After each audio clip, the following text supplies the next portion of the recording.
Welcome back to TV Asia with our special guest, Jack Ciattarelli, the Republican nominee for governor of New Jersey. Welcome back, Jack. Good to be here. Jack, I heard something interesting. Apparently the other day you hit a hole-in-one when you were golfing. Is that true? Alex, the golf gods shined on me, smiled upon me, and at the 14th hole at Trump National, 145 yards, I put it in the cup. Is that the first time that you've been able to do that?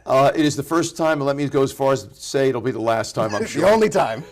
How does that feel, though, when you make a shot like that? Do you feel sort of everyone's looking down on you and you're feeling good about that? It's right? a very surreal moment. It's not something you ever expect to happen to you. It's a wonderful feeling. I'm not a great golfer, but I do enjoy the game, but I was glad to share it with some of my closest friends at the 14th hole there. Best piece of advice you've ever gotten, worst piece of advice you've ever gotten? Best piece of advice I ever got was don't be afraid to fail. And the worst piece of advice I ever got, Jack, this is how you win the campaign. Okay. Hope it wasn't for me. Which historical figure do you most admire? Oh, Abraham Lincoln.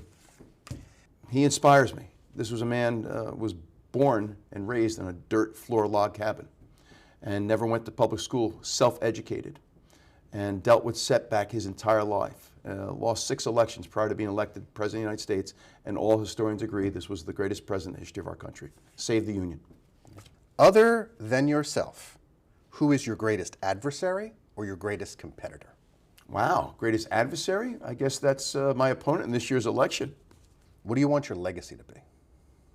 This was an honest, decent man who, with his wife at the time, raised 4 magnificent children. What do you wish you had more time for? Oh, tomato garden. You have a tomato garden? I love the tomato garden, yeah. You have one in your I don't area? right now. The campaign's getting in the way, but that's All right. okay. We'll get one at Trump Rocket. How would you like to die? Peacefully. You want to spend your last few moments of life knowing that you have fulfilled your potential and that your legacy, which are your children, are on a good road forward. Where do you find peace in the chaos of the campaign? Oh, in a book about Abraham Lincoln. Really? I've read 16 of them, and I can't get enough. What do you wish people knew about you that they don't? So it's more like a personal thing. What do you wish people knew about you and that they don't know right now? That I'd love to be a tomato gardener.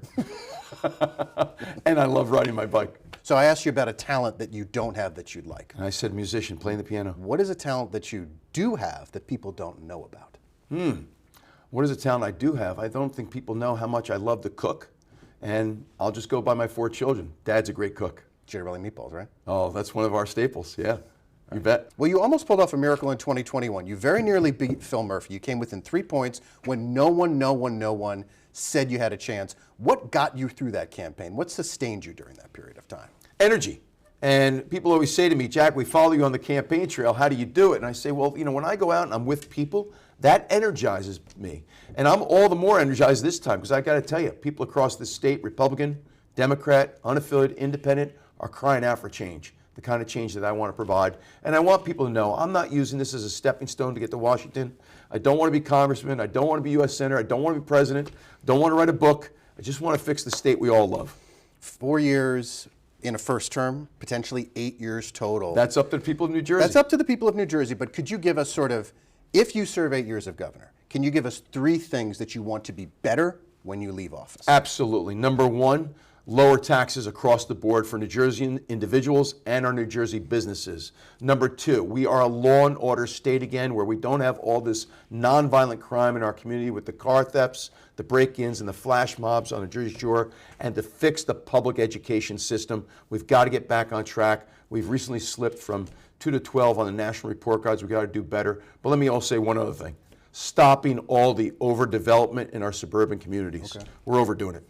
Tell me a little bit more about overdevelopment, and do you include warehouse development in there too, or is that a separate issue? It's all kinds of development that is taking place in towns where there's no infrastructure, no mass transit, where we don't see a whole lot of jobs. We're going to take garden right out of the Garden State if we continue down this road.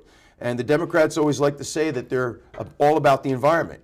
Yet what we see them doing in our suburban communities flies in the face of being pro-environment.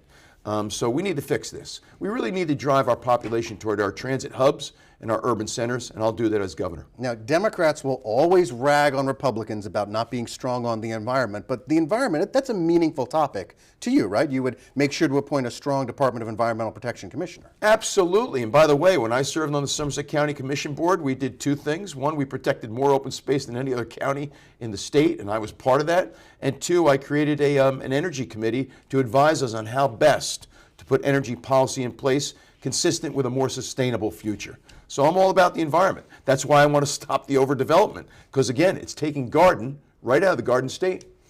Tell us about the farmers, though. Is the state going to help support small farmers when you're governor? What's really critical is here in New Jersey, our state agencies have become police states, collection agencies, and all about the regulations. And I believe we can lessen our regulations without screwing the consumer or doing irreparable harm to the environment, and that includes the farming industry. A great many young farmers are not coming into the industry because they're seeing what the burdens are from a regulatory standpoint. Whether it's workforce, whether now the heat stress bill, that if temperature gets over a certain amount, the workers don't have to work. There's all kinds of things that are making farming all the more difficult. 750,000 acres in this state are being farmed. We want it to stay that way. We'd like to see it expand. The way to do that is let the farmers farm. Yeah.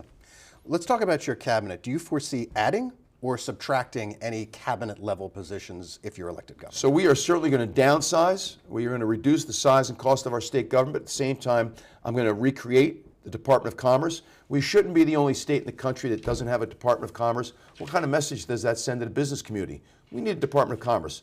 I don't need 100 or 200 people. I just need a couple of dozen people that are going to advocate on behalf of our business community. Second thing that we need is something we had under Tom Kean Sr., a Department of Energy. Again, I don't need 100 or 200 people. I need a couple dozen people to work with me on what energy policy should be in this state so we don't see these skyrocketing monthly electric bills. So those are two big changes that you'll see in our state government. And Department of Education, thumbs up, thumbs down. I know President Trump wants to dismantle, but it's different on the state level. It's different on the state level. And just because he's dismantling it on the federal level doesn't mean we don't get federal money for our public schools. Those are two different things.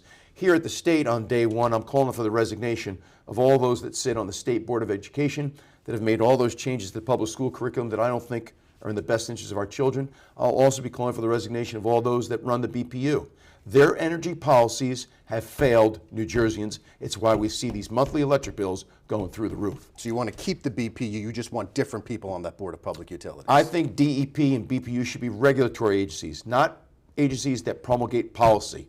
That should come out of a Department of Energy.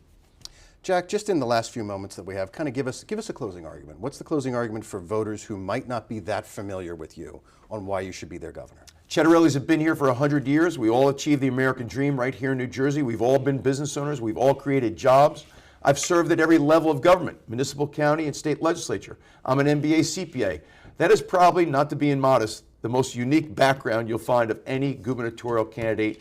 And I'm somebody that thinks long and hard about how to solve our problems. The other thing you don't have to worry about me, I'm not owned by any special interests, and I don't want to go to Washington. My only ambition is to fix the state of New Jersey, Alex. So with that, I hope to have people's support. Lastly, there are some people who might not, the last name, you and I both have last names that are a little hard to say, to spell. I understand there may be a song about how to spell your last name that was taught to you back in the day. Wow. Would you be able to tell us that so that people know how to spell your name and vote for you? You've done your homework here. So it was my older sister, who was 6 years older than me, and she would say to me, Ciattarelli. So that's how I learned Ciattarelli at a very young age. Excellent. All right. Jack Ciattarelli, Republican nominee for governor of New Jersey. Thanks very much for tuning in to this TV Asia special presentation. The road to November is rough, but we're going to see if Republicans are able to flip New Jersey red. Jack Ciattarelli is leading the charge, and he wants your vote. Thank you for watching.